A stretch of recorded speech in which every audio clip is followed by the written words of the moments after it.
Assalamualaikum warahmatullahi wabarakatuh. Apa kabar Ananda soleh hari ini? Semoga Ananda soleh selalu dalam keadaan sehat walafiat. Amin. Ananda soleh hari ini kita akan belajar sejarah kebudayaan Islam.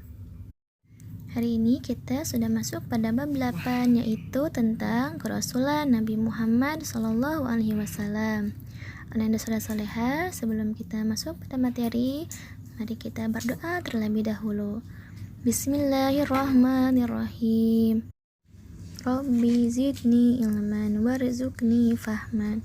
Ya Allah, tambahkanlah kepadaku ilmu pengetahuan dan berikanlah kepadaku pemahaman yang baik. Amin. Ananda soleha, sekarang silakan dibuka bukunya, buku sirahnya pada halaman 110. Ananda soleha, Nabi Muhammad SAW memiliki pribadi mulia. Sifat dan kepribadian baik ada pada beliau, seperti tabah, jujur, bertanggung jawab, dan bijaksana. Kehidupan Nabi Muhammad SAW sangat bersahaja. Pada usia 40 tahun beliau mendapat wahyu dan diangkat menjadi nabi dan rasul. Ananda soleha, coba perhatikan gambar berikut ini. Gambar apakah ini? Mungkin sepintas di benak Ananda soleha ini adalah hanya sebuah tumpukan batu.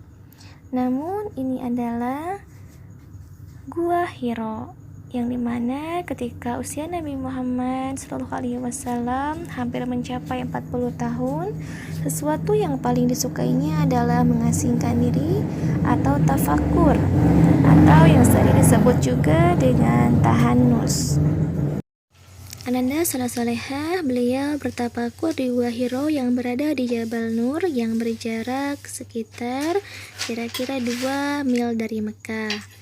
Dengan membawa roti dari gandum serta air, itu adalah yang dibawa bekal oleh Nabi Muhammad SAW.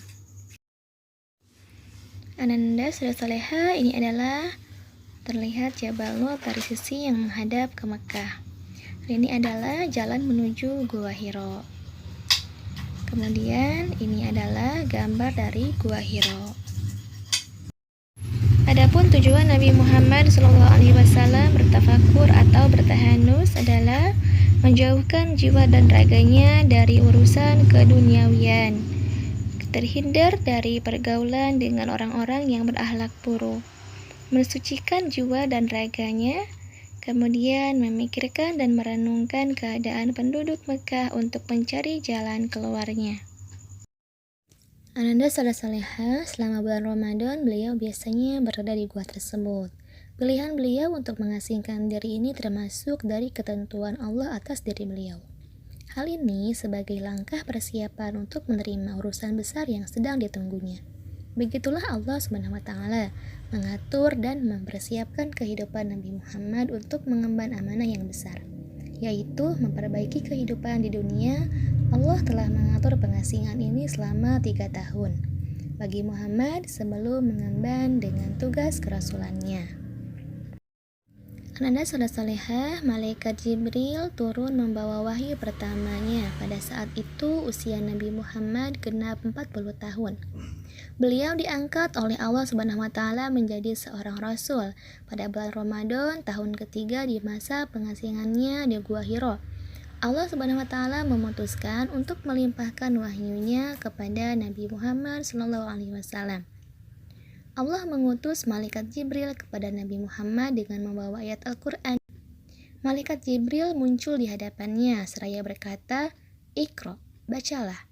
Nabi Muhammad menjawab, "Aku tidak bisa membaca." Kemudian malaikat Jibril memegang dan merangkul Muhammad hingga ia merasa sesak. Jibril melepaskan Muhammad seraya berkata, "Iqra, bacalah." Nabi pun menjawab lagi, "Aku tidak bisa membaca." Malaikat Jibril memegang dan merangkulnya lagi hingga beliau merasa sesak.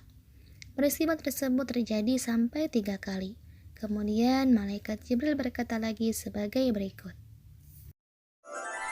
Bismillahirrahmanirrahim. dengan menyebut nama Allah yang Maha Pemurah lagi Maha Penyayang. Iqra bismi rabbikal ladzi khalaq. Bacalah dengan menyebut nama Tuhanmu yang menciptakan. Khalaqal insana min 'alaq.